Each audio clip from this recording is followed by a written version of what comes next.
하나님께서 우리들에게 주시는 말씀은 누가복음 3장 1절에서 6절 말씀입니다.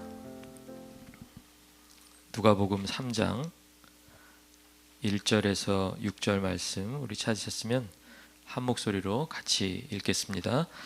디베리오 황제가 통치한 지 15해 곧 본디오 빌라도가 유대의 총독으로 헤롯이 갈릴리의 분봉 왕으로 그 동생 빌립이 이두레와 드라고닛 지방의 분봉 왕으로 루사니아가 아빌레네의 분봉 왕으로 안나스와 가야바가 대제사장으로 있을 때에 하나님의 말씀이 빈들에서 사가랴의 아들 요한에게 임한지라. 요한이 요단강 북은 각처에 와서 죄사함을 받게 하는 회개의 세례를 전파하니 선지자 이사야의 책에 쓴 바 광야에서 외치는 자의 소리가 있어 이르되 너희는 주의 길을 준비하라. 그의 오실 길을 곧게 하라. 모든 골짜기가 메워지고 모든 산과 작은 산이 낮아지고 굽은 것이 곧아지고 험한 길이 평탄하여질 것이요 모든 육체가 하나님의 구원하심을 보리라 함과 같으니라. 아멘. 이제 김유신 목사님 나오셔서 말씀 전해 주시겠습니다.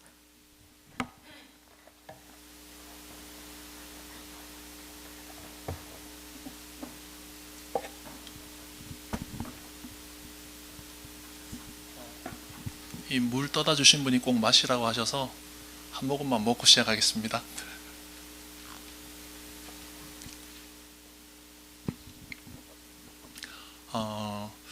저도 그렇겠지만 여러분도 그럴 거라고 생각을 하는데요. 제가 어렸을 때 그 성탄절은 설레임과 그리고 기다림이 가득했던 날들로 기억이 됩니다.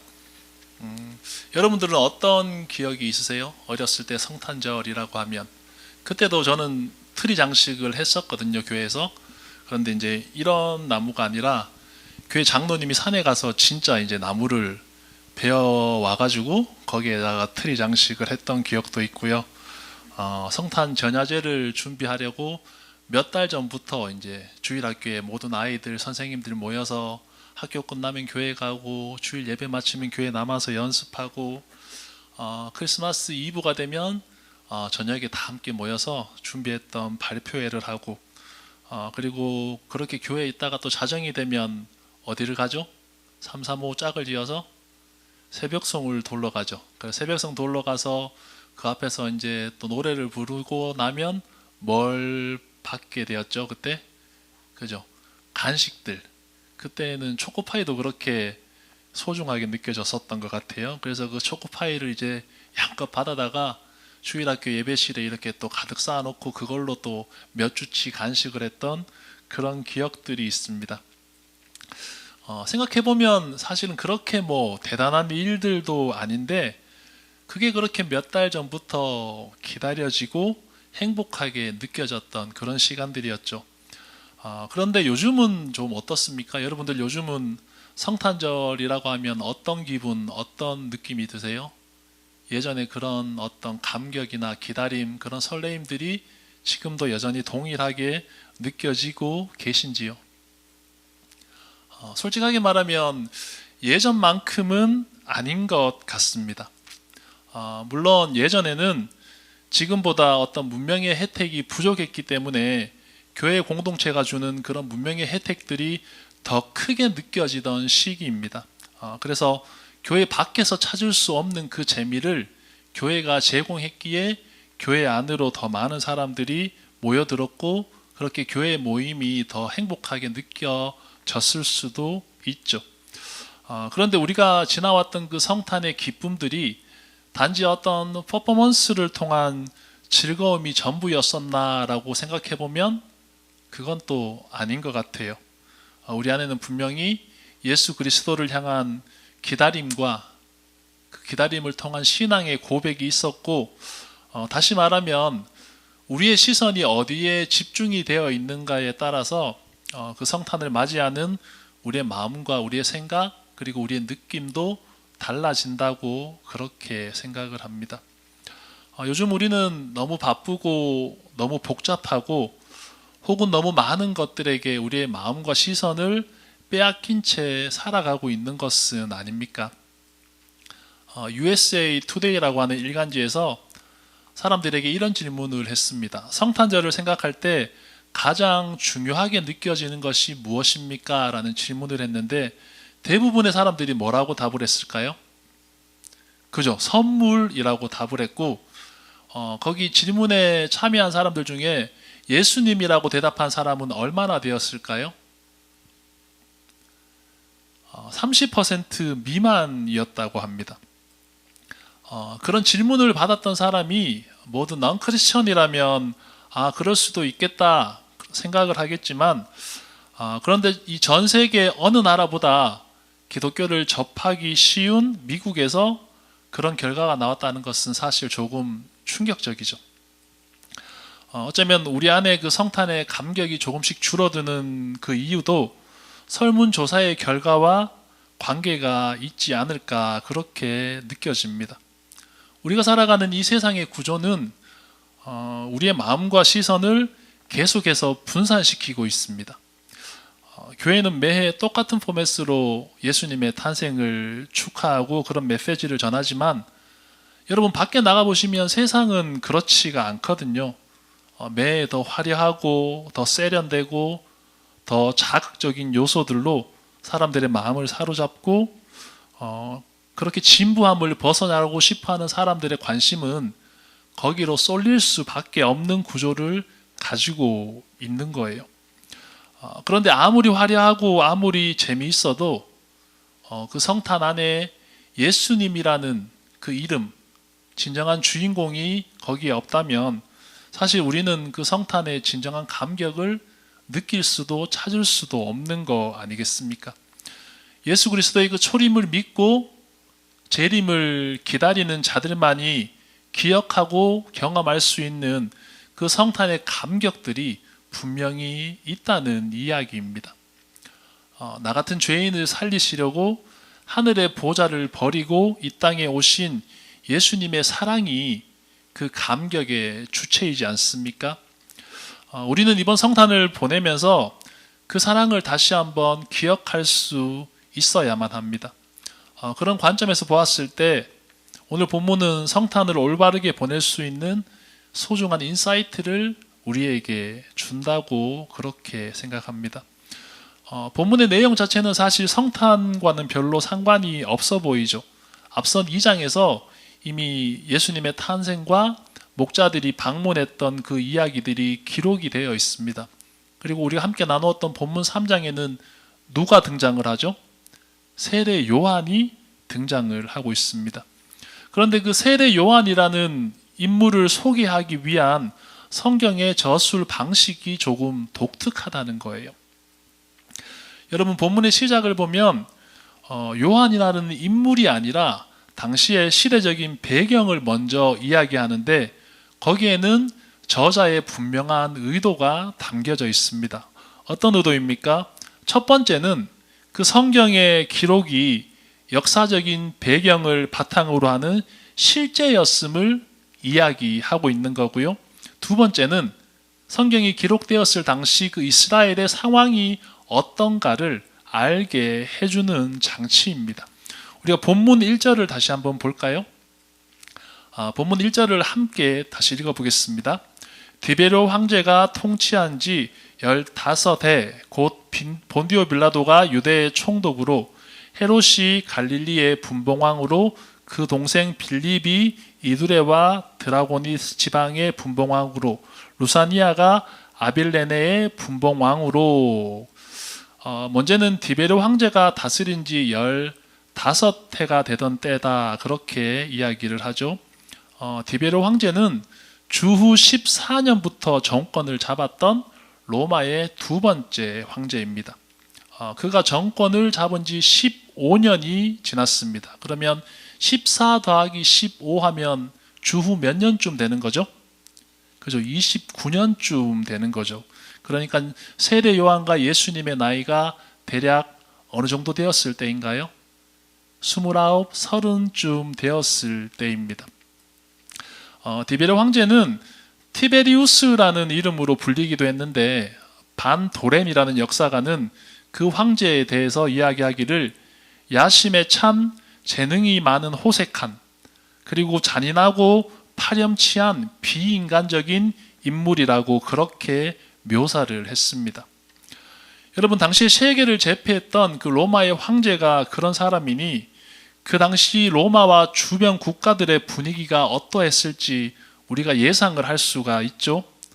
막 건설적이고 막 핑크빛에 막 가득 찬 그런 희망적인 분위기가 아닌 거예요. 어떤 방법을 통해서든지 누구의 비위를 맞춰야 살아남을 수 있는 거예요? 그죠? 황제의 비위를 맞춰야지만이 살아남을 수 있고 출세를 할 수 있는 그런 상황입니다. 그 황제가 다스리던 때에 유대의 총독이 우리가 잘 아는 누구라고요? 본디오 빌라도라고 했습니다. 디베르 황제가 로마 제국 전체의 통치자라면 빌라도는 그 유대 지역의 실질적인 권력가였습니다. 성경에서 우리가 발견할 수 있는 것처럼 이 빌라도라는 사람은 머리가 굉장히 비상하게 돌아가는 사람이고 자신의 출세와 안위를 소중하게 여기는 사람이었습니다. 예를 들어서 누가복음 23장 12절을 보면요, 헤롯과 빌라도가 전에는 원수였는데 당일에는 친구가 되었다라고 그렇게 이야기를 합니다. 그 당일이 어떤 날이냐면 예수님이 잡혀와서 신문을 받을 때 그가 예수님을 처형해달라는 유대인들의 청탁을 받지만 그 반면에 예수님을 따르는 자들도 있었잖아요. 그러니까 예수를 처형하면 반란이 일어날 것을 두려워하여서 평소 예수님에 대해서 궁금증이 많았던 헤롯에게 그 일을 넘기게 됩니다. 그래서 헤롯과는 친분을 쌓고 예수님을 따르던 자들의 민심도 잃지 않는 선택을 했던 굉장히 똑똑한 사람이었다는 거예요. 그런데 그렇게 똑똑했던 사람도 결국에는 누구의 통치 아래 있는 거예요? 로마 황제의 통치 아래 있을 수밖에 없는 상황인 거죠. 그리고 그 뒤에 나오는 세 명의 분봉왕은 사실 왕이라는 칭호보다는 군주 정도의 영향력을 행사하던 그런 사람들이었습니다.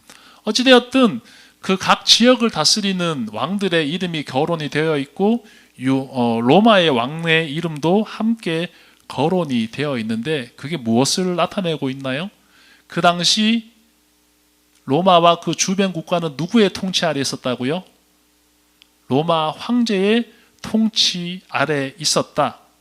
로마가 유대의 그 자치권을 인정해 준다고 이야기하지만 사실은 그게 아니었던 거예요. 그런 배경을 지금 성경은 우리에게 이야기를 하고 있습니다.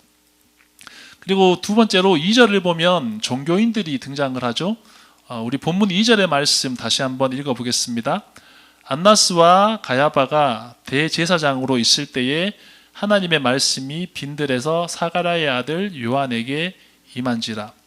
안나스와 가야바가 대제사장으로 있었다라고 그렇게 기록을 하고 있네요. 이 부분을 보면 로마가 유대민족의 종교는 그대로 보존을 하고 인정을 해 주어서 신앙생활을 통한 그 민족의 정체성을 잃어버리지 않고 살아가고 있다, 그렇게 느껴지는 것 같습니다. 그런데 성경을 조금 자세히 보면 뭔가 좀 이상한 게 있죠. 어떤 부분이 이상한가요? 대제사장을 누구라고 했습니까? 안나스와 가야바라고 했죠. 그런데 원래 대제사장은 몇 명이 되어야 하나요? 그죠? 한 명이 되어야 하는데 지금 성경에는 몇 명의 이름을 거론하고 있습니까? 2명의 이름을 거론을 하고 있습니다. 이 부분에 대해서는 요한복음 18장을 보면서 조금 설명을 해야 되는데 요한복음 18장 12절과 13절을 우리가 같이 보겠습니다. 함께 읽어보겠습니다. 이에 군대와 천부장과 유대인의 아랫 사람들이 예수를 잡아 결박하여 먼저 안나스에게로 끌고 가니 안나스는 그 해의 대제사장인 가야바의 장인이라. 예수를 포박했던 사람들이 먼저 어디로 갔나요? 가야바가 아니라 그의 장인인 안나스에게 먼저 찾아갔습니다. 표면적으로 보면요, 가야바가 대제사장인데 실제 유대인들에게 인정을 받는 사람은 누구입니까? 안나스라는 거예요. 그게 어떤 상황이었냐 하면 로마가 정치적인 목적으로 대제사장을 세우는 것까지 간섭하고 사람을 지명하고 있음을 우리에게 이야기를 하는 거예요. 원래는 안나스가 대제사장이었습니다. 그러다가 주후 한 15년경에 로마가 그 안나스를 파면을 시킵니다. 그리고 대신에 가야바를 대제사장으로 임명을 해버리는 사건이 있었습니다. 근데 유대인들의 입장에서 보면요, 그 제사장이라는 직분이 1년, 2년 하고 끝나는 건가요? 아니면 종신직인가요?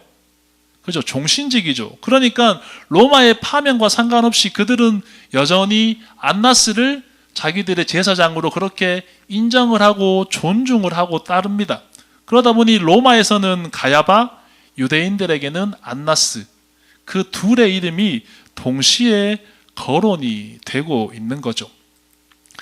지금 성경의 저자인 누가가요, 대제사장의 이름으로 두 사람을 동시에 거론하는 것은 그 당시 유대의 상황이 겉으로 보기에는 로마가 종교의 자유를 허용해 주는 것 같지만 실상은 어떻다는 거예요? 정치적인 목적으로 로마가 종교까지 간섭하고 통치하고 있었음을 우리에게 이야기를 하고 있는 거예요. 여기까지만 살펴보아도 사실 그 당시의 유대에는 희망이 없다고 말해도 전혀 무방할 정도입니다. 정치적으로는 이미 로마 그 황제의 손아귀를 벗어날 수가 없고 그나마 믿었던 종교의 영역까지 잠식당해가고 있지 않습니까? 그 오실 메시아를 향한 소망으로 힘들고 어려운 상황을 버텨던 그 사람들도 이제는 로마의 황제에게 하나둘씩 집중해 가고 있습니다. 왜 그렇습니까? 눈앞의 황제가 더 크게 느껴지기 때문이에요. 지금 당장 그 눈앞의 황제에게 잘못 보이면 재물과 권력 그리고 심지어는 목숨까지 잃을 수 있게 되고 그 황제에게 잘 보이면 출세의 길이 열리기 때문이에요. 하나님의 백성으로 부르심을 받았고 그 정체성 하나로 살아가던 그 유대가 세상의 파도 앞에서 점점 그렇게 잠식당해가고 휩쓸려 가는 것을 우리는 발견을 하게 됩니다. 하나님보다 그 황제의 영향력이 더 크게 작용하는 상황은 분명히 절망이고 어두운 상황입니다. 그런데 성경은요, 그런 부정적인 상황에서 그치지 않고 다시 한번 소망의 내용으로 우리를 이끌어가죠. 본문 2절의 후반부에 뭐라고 이야기를 했습니까? 하나님의 말씀이 빈들에서 사가랴의 아들 요한에게 임한지라고 그렇게 이야기를 했습니다. 여기에서 우리는요, 그 하나님의 말씀이 임했다는 그 표현에 주목을 해야 합니다. 왜냐하면 그 표현은요, 구약 성경에서 하나님이 일하시기 전에 나타나는 전조 증상이기 때문이에요. 구약 성경을 보면 하나님의 회복과 부흥 앞에서 항상 어떤 일이 있었습니까?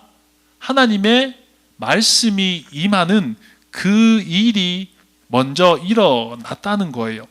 노아에게도요, 아브라함에게도요, 사무엘과 엘리야에게, 예레미야와 이사야에게, 다니엘과 에스겔에게, 스가랴와 학개에게도 하나님의 말씀이 먼저 임하면서 그 시대를 향한 하나님의 회복과 하나님의 부흥이 그렇게 시작이 되었다는 거예요.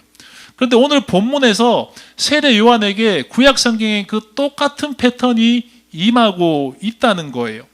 하나님의 말씀이 빈들에서 요한에게 임했습니다. 우리는 그냥 하나님의 말씀이 임했나 보구나 그렇게 넘어갈 수 있겠지만 구약 성경을 알고 배우고 기억하고 있는 그 유대 사람들이 그 기록을 보았을 때는 무엇을 생각하게 될까요?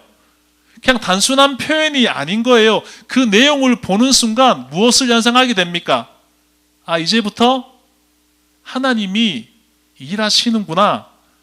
이제 하나님의 부흥과 하나님의 회복이 시작이 되는구나. 그 하나님의 언약이 아직도 우리 안에 유효하게 진행이 되고 있구나.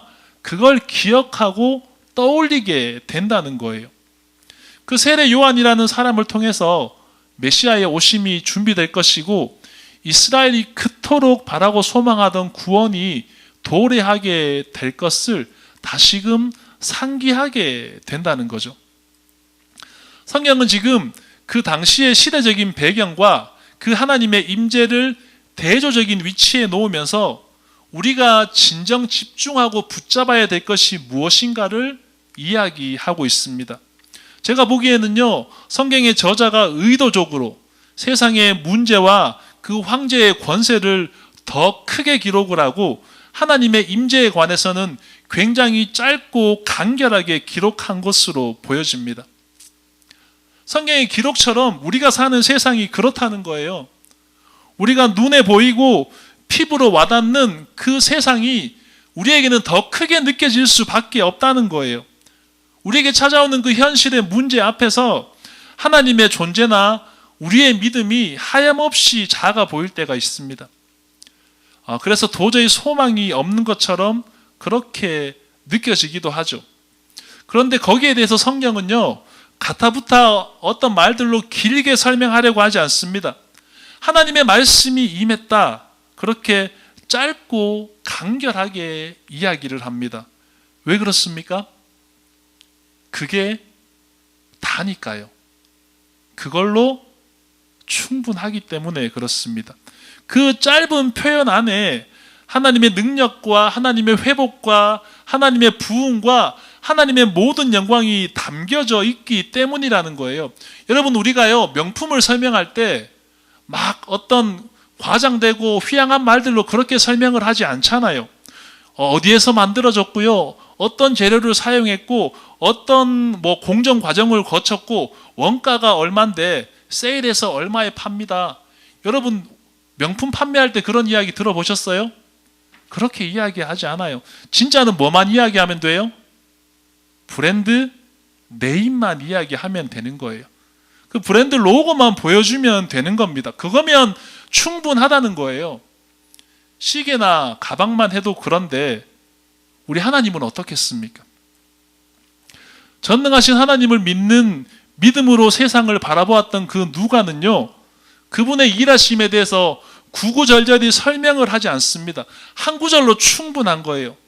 세상이 아무리 요동치고 어려워도 그 하나님의 임재, 하나님의 말씀은 그 모든 문제를 해결하고 우리를 다시금 일으키시는 그 힘과 능력이 된다는 거예요. 여러분, 우리가 지나왔던 그 시간들을 한번 회상해 보십시오. 올 한 해 일들을 한번 되돌아서 기억을 해 보십시오. 여러분, 인생에 어려움이 없고 우리 교회 안에 시험이 없고 신앙의 정체기가 없었던 적이 있습니까? 그런 적은 없어요. 시대를 막론하고 문제와 어려움은 늘 존재하고 부흥과 침체는 톱니바퀴처럼 그렇게 반복이 되었습니다. 부흥된다 싶으면 침체되고, 평안하다 싶으면 문제가 생기고, 성공했다 싶으면 아픈 게 우리들의 인생입니다. 그런데 그런 우리의 인생을 어떤 문제와 어려움의 관점에서 바라보고 설명하려면 너무 길고 복잡하다는 거예요. 말로 설명할 수가 없습니다. 그런데요, 그런 우리의 인생을 믿음으로 바라보면 너무 간단한 거예요. 우리 한마디로 이야기할 수 있잖아요. 우리 뭘로 사는 거예요? 하나님의 은혜로, 하나님의 말씀으로 사는 거예요. 여러분, 이거 말고 달리 설명할 길이 있습니까? 없어요. 그것보다 더 정확한 표현이 있습니까? 그런 거 없습니다. 하나님이면 되는 거예요. 하나님의 은혜면 된다는 거예요. 그렇게 많은 고비와 아픔과 슬픔들이 있었지만 하나님의 은혜가, 하나님의 임재가, 하나님의 말씀이 우리를 살게 했다는 거예요. 하나님의 백성은요, 그 믿음을 가지고 살아가야만 하는 거예요. 그러면 오늘 우리의 인생은 어떻습니까? 여러분, 주위를 둘러보면요, 경제적으로 매일 어렵다고 뉴스가 나오고, 우리 주위에 아프신 분들이 속출을 하고, 가정 안에, 교회 안에, 그리고 아이들의 교육, 다음 세대, 문제 없는 곳이 없습니다. 들리는 소식마다 어둡고 부정적이고 힘들고 아프고 어렵습니다. 그런 상황 속에서 성경의 가르침과 과거의 레슨을 통해서 우리가 붙잡아야 될 것이 무엇입니까? 우리가 집중해야 될 것은 하나님이라는 거예요. 세례 요한이 서 있던 그 자리에 누가 서 있어야 되는 거예요? 저와 여러분들이, 내가 그 자리에 서 있어야 하는 거예요. 요한이 뭐 하던 사람이에요? 요한이 뭐 하던 사람인가요? 누구를 기다리고 무엇을 준비하던 사람이죠? 그죠? 오실 메시아를 기다리고 그분의 길을 준비하는 사람이었습니다. 그 당시에 로마의 황제가 뭐 어떻고, 그 제사장이 어떻고, 종교적이고 정치적인 분위기가 어떻고 하면서 세상이 아무리 어수선하고 아무리 아프고 아무리 암울하다고 해도 요한의 시선은 어디로 포커스가 되어 있었죠? 하나님께로 포커스가 되어 있었잖아요. 하나님의 말씀은 그런 요한에게 임했고요. 바로 거기에서부터 회개와 부흥이 시작되었음을 성경은 우리에게 명확히 보여주고 있습니다. 저는 오늘 본문에 나오는 그 내용이 성경에서 통용되는 하나님의 법칙이라고 생각을 합니다. 세상의 구원자이자 심판주가 되실 주님을 기다리고, 그리고 그분께 삶의 포커스를 맞추고 살아가는 그 사람들을 통해서 하나님의 일하심이 시작이 되었고요. 그 법칙은 예나 지금이나 여전히 유효하게 적용이 되고 있다는 거예요. 십자가의 은혜로 하나님의 자녀된 우리가 이 대림절과 성탄절기를 보내면서 반드시 기억해야 될 신앙의 고백이 무엇입니까? 우리 주님은 다시 오신다는 거예요. 그때가 언제인지를 우리는 알지 못하죠. 하지만 성경 곳곳에서는요, 여러 가지 힌트를 주고 있잖아요. 전쟁과 기근, 종교적인 탄압과 핍박, 그리고 어쩌면 순교자가 생길 수도, 땅끝까지 복음을 전파라는 그런 키워드를 통해서 우리가 나가야 할 그 인생의 여정과 주님을 기다리는 그 시간들이 결코 쉽지 않은 여정일 것을 우리에게 분명히 암시하고 있습니다. 그 시간이 어느 정도일지는 사실 우리는 예상도 할 수 없죠. 여러분, 인간은 환경에 적응하는 존재라는 그런 표현을 들어보셨죠? 우리에게 그런 시간이 계속 되다 보면요, 우리도 모르는 사이에 타성에 젖어서 눈앞에 보이고 손에 잡히는 그 현실들에게 우리가 타협하고 집중하게 되더라는 거예요. 멀리 갈 것도 없잖아요. 요즘 우리가 보내는 성탄절이 그렇지 않냐는 거예요. 우리도 모르는 사이에 자꾸만 세속화되어 가고 형식화되어 가는 그 성탄절기를 오늘날 저와 여러분들이 피부로 느끼고 있습니다. 화려한 불빛에, 길거리의 음악에, 들뜬 기분에, 주고받는 그 선물에 우리가 정작 주목해야 될 그 예수 그리스도가 자꾸만 뒤로 밀려가는 그런 현실을 우리가 맞이하고 있다는 거예요. 지금 우리가 살아가는 그 세상이요, 오늘 본문에 나왔던 그 당시의 유대의 환경과 결코 다르지 않음을 우리가 조금만 생각해 보면 발견할 수가 있다는 거죠. 메시아의 그 초림과 재림을 기다리는 자들 앞에 그 시선을 빼앗는 그 상황들은요, 예나 지금이나 여전히 똑같이 존재하고 있습니다. 그리고 예나 지금이나 하나님은 어떤 사람에게 말씀하시고 어떤 사람을 통하여 일하시나요? 그 환경, 그 상황 가운데서도 주님 맞을 준비를 하는 그 사람들을 통해서 하나님의 부흥과 하나님의 회복을 이루어 가신다는 거예요. 이번 성탄절기를 보내면서 함께 예배하는 저와 여러분들이 그런 사람이 되었으면 좋겠다, 그렇게 생각을 해보았습니다. 2025년 이 절기 예배를 통하여서 어쩌면 타성에 젖어버린 우리의 그 신앙들이, 왜냐면 세상과 타협해버린 우리의 그 성탄절이 어쩌면 주님보다 다른 그 무엇에 관심을 빼앗겼던 우리의 시선과 우리의 생각들이 다시금 깨어나고 다시금 회복되고 다시금 제자리로 돌아올 수 있기를 소망합니다. 우리 주님은 반드시 다시 오십니다. 우리 함께 깨어서 다시 오실 그 주님을 맞이하는 준비된 신부가 되기를 소망합니다. 여러분, 세상은 크고요. 그리고 세상은 힘있고 그 권세 있는 황제에게 집중하기 마련이에요. 근데 성경은 누구에게 집중하고 있습니까? 성경은 요한에게 집중하고 있습니다. 무엇이 진짜냐는 거예요. 우리는 어느 자리에 서 있고 우리는 어느 것에 집중을 하고 있냐는 거예요. 다시 오실 그 주님께 우리의 모든 신앙의 고백과 삶의 시선을 다시금 드리며 하나님의 말씀이 임하는 다가올 그 새해를 맞이할 수 있는 저와 여러분들 될 수 있기를 주님의 이름으로 축복합니다. 함께 기도하겠습니다.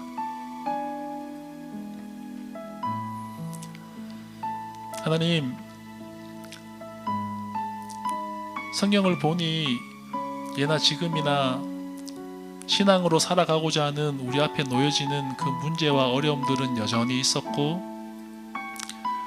우리의 마음과 우리의 생각을 빼앗는 그 상황들도 예나 지금이나 똑같이 존재하여 왔습니다.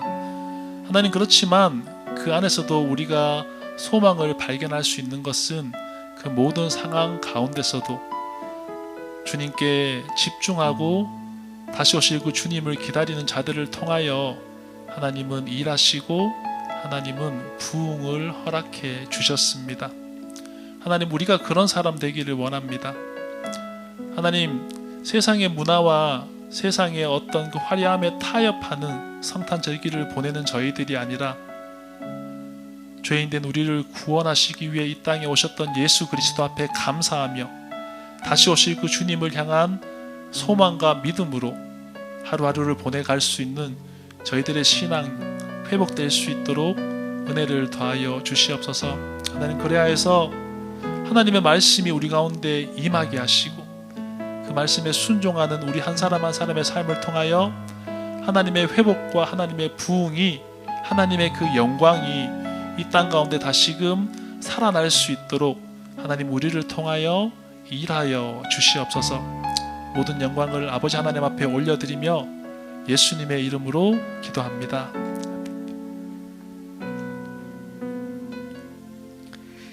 이제는 우리 주 예수 그리스도의 은혜와 하나님 아버지의 크신 사랑과 성령 하나님의 교통 역사하심이 우리가 기다리는 그 예수 그리스도 하나님의 아들이 온 세상의 주인이시고 또 우리들의 인생의 주인이신 것을 고백하며 말씀과 은혜로 충분한 것을 인정하고 하나님께서 주시는 말씀과 은혜를 구하며 살아가기로 다짐하는 부르신 교회와 교회에 속한 가정들과 가정의 모든 자녀들 위에 이제부터 영원토록 함께 계실지어다. 아멘.